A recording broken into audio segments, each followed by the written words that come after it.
tsiteerides meie asutaja isa Siim Kallas lõppkokkuvõttes, maailmas on kaks asja, mis ei saa kunagi otsa. Ja mida on nii palju, et seda pole kuskile panna. Need kaks asja on A, raha, mida tõesti ei ole kuskile panna, ja toiduained, mida ei ole ka kuskile panna, sest mädana. Aga samal ajal, kui 10% inimkonnast elab näljas ja 5% ei saa vett, siis ei ole viga mitte maakeras, vaid viga on inimestes ja nendes barjäärides, mis ei lase toiduainetel, veel ja teistel ressurssidel vabalt voolata. Siin ma lihtsalt näitan pilti. See on siis meie nüüd üks selliseid viimase aja klassikuid, Milton Friedman, kes on kirjutanud raamatu Kapitalism ja vabadus, üks esimesi liberaalsetest raamatutest, mis Eestis on tõlgitud. Must raamat väljast näeb nagu piibel meelega, seepärast see on liberalismi piibel. Aga nüüd läheme siis veel natuke edasi. See on nüüd viimane. Kui te vaatate Eesti parteilist maastikku, siis Eestis on väga palju imelikke ja juhuslikke parteisid. Madisson, eks ole, oma selle Paul Haakristiga, Rahvaliit, eks ole, kes alles nüüd on omandanud teatava huumoritunde. Nad aasta tagasi võtsid ennast täiesti tõsiselt. Keskerakond, ma ei tea, teatud sellise, mis baseerub teatud keelelistel eripäradel ja nii edasi. Aga on olemas kaks aateparteid Eestis. Kuigi nende kaal poliitiliselt ei ole võrdne, aga vaimselt, ma ütleksin nii, et nad on samas kaalukategoorias. See on liberaalide ehk Reformierakond ja teiselt poolt sotsiaaldemokraadid. Mis pärast? Sellest alati kerkib üles üks väga lihtne küsimus. Meie ees on probleem. Kuidas me teda lahendame? Kas me võtame rohkem maksu ja laseme riigil selle asja ära lahendada? Või me võtame vähem maksu ja laseme turul selle ära lahendada? Ja kui hakata tegema nüüd, see on sotsialistlik variant ja see on liberaalne variant, et kumb on parem?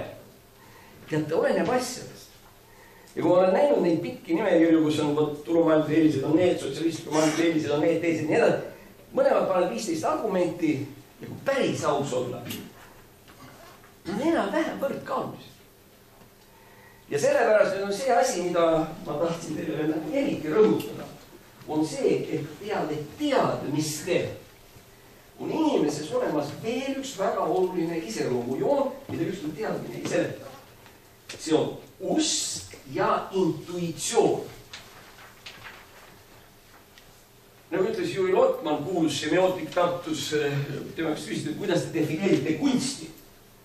Ja Ameerika akadeemik Juri Lotman, kes elas ja töötas Tartus, ütles, ma ei tea, mis on kunst, aga ma tunnen ta alati ära, kui ma teda näen. Siin on probleem ja võivad olla argumendid ja teed ja võiks öelda niimoodi, et lihtsalt läbi nende aastate need, ma alati ei tea, mis on ühe või teise küsimuse liberaalne lahendus, aga ma intuitiivselt tunnen ära, kui see lahendus on vale. See tähendab, kui ta on mitte liberaalne. Ja ajaloost tõenäoliselt nii lähebki. Võtta maailmas mingid perioodid on liberalism oluliselt tugev, nagu ta praegu on ja see on ette nähtavas Eesti tulevikus veel 20 aastat. Mingil hetkel tulevad sotsialistlikud elemendid, siis sellest on midagi erilist. Lõppkokkuvõttes ühe maailma kõige suurema natsionaliseerimise tegi ka konservatiiv ja liberaal Margaret Thatcher, kes natsionaliseeris lennufirma British Airways. Tõsi, pärast seda, kui ta Airwaysi korda pani, siis ta andis selle eraopereerimiseks jälle tagasi. Aga see on juba nagu ütleme ajaloo küsimus. Ma tahaks ainult ühe asjaga tähelepanu juhtuda. Sotsialism, igasugune riigi vahele sekkumine on väga ohtlik, kui samal ajal töötab efektiivselt hästi turumajandus, kus sotsialistlikeks transformatsioonideks pole vähematki põhjust. Ja see on Eesti probleem. Rääkisime siin enne sotsialismi kartellid, kus konkurentsi asemele hakkavad tulema koostöösidemed, mis on oma olemuselt ebaseaduslik. Hinnamäärade kehtestamisel. Tundagi meeldib, siin on ju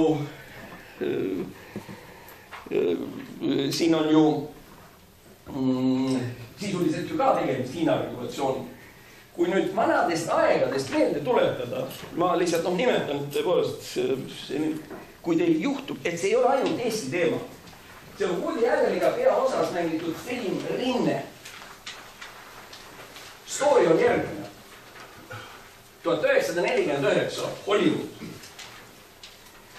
Ja seal koostati nimekiri stsenaristidest ja filmirežissööridest, kes kuulusid komparteisse või olid sellega seotud. Nad ei saanud enam oma filme Hollywoodis filmida poliitilistel kaalutlustel. Mis oli reaalne tulemus? Reaalne tulemus oli see, et tegelikult need samad kommunistid kirjanikud hakkasid avaldama võõrnimede all ja teiste autorite all.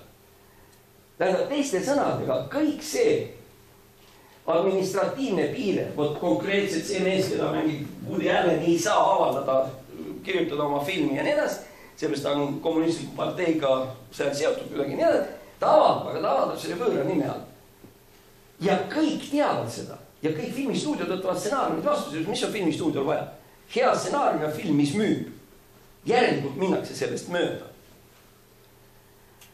Aga me ei tea, kui palju häid stsenariste sellepärast ära kadus ja selles mõttes igasugused poliitilised, igasugune nõndanäitud väline litsenseerimine, lubade nõudmine on sageli riikliku regulatsiooni tulemus. USA-s on teada faktid, kus nõudi truuduse vannet USA-le, juuksuritelt, veterinaaridelt, hauakaevajatelt. Praegu selleks, et minna hauakaevamise businessisse, kui tutvusi ei ole, ega ikka ei lähe küll. Sellepärast, et see on niivõrd hea äri, mis läheb isalt pojale, pluss lojaalsus, kus litsenseerimine, diplomi välja andmine ise on muutunud riikliku regulatsiooni vajad ja siin on oht olemas. Ma ei taha meie oma professiooni juristide kohta midagi halvasti öelda, aga küll nii mõtlema hakata. Milleks peab jurist olema advokatuuri liige, kui nii mõelda? Öeldes, et sellega saab teenusi kõrgema kvaliteedi eksami komisjon garanteerib. Aga mis pärast siis ütleme kingsepad automehaanikud ja küünelõikajad ei pea olema mingisuguse nende oma advokatuuri liikmel. Tegelikult on niimoodi.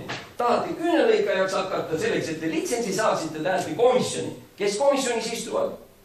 Teised küünelõikajad. Mis küsimuse nad esitavad? Kas meil seda ühte siia juurde on vaja või on turg juba täis? See on ju see, mis otsustab. Keskaegne tsunft on muster näide selle kohta, kuidas mitte turuliselt reguleeritakse ära turusuhte. Kõik tõenäoliselt natuke mäletavad, et ma Euroopa Liidu suhtes teadavad skeptilist vaated, siin on seda natuke näha, aga ma nüüd siis selgitan seda, vaadake. 3 aastat, mis ma võtsin Euroopa Liidu vastu, on minu elust maha visatud aeg. Ja ma täiesti kahetsen, ma oleksin palju targemaid asju selle ajal teha. Aga mind ehmatati ära sellega, et mulle räägiti, milliseks Euroopa Liit saab. See on siis valitsus ja siis tulevad seadused ja värgid ja aruanded ja kõik. Ja ma arvasin, et see kõik tuleb. See, et Euroopa Liit vajub laiali pool aastat pärast seda, kui me sinna astusin, oleks ma seda teadnud ja oleks mõtet tulnud võidelda. Muster näide selle kohta, kuidas just nimelt sotsialistlik süsteem ja võib mitte töötada, oli kahjuks seotud või õnneks seotud, aga sellepärast on omade hulgas väga ei rääkida. Õnnetu siin, kuidas ta jäi vahele oma selle transpordi asjaga. Ta oli 2 kuud olla transpordiminister, kui selgus, et see Tuhamägede lennulubade see asi on kõik ära tsentraliseeritud. Vastavalt USA-s lendur ja lennujuht otsustavad ise, kuidas nad lendavad kogu aeg läbi Alaska vulkaanide. Ja on head piloodid, kes teavad, kuidas seda teha. Ja Tallinn ja Brüssel ja Lisbon ja kõik võivad ju otsustada ise.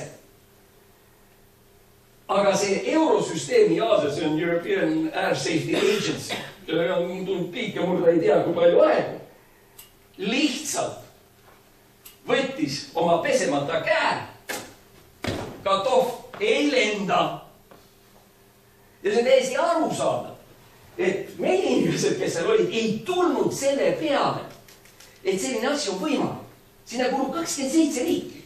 27 riigil on olemas oma süsteemi ja et riik võiks ka millegi eest vastutada.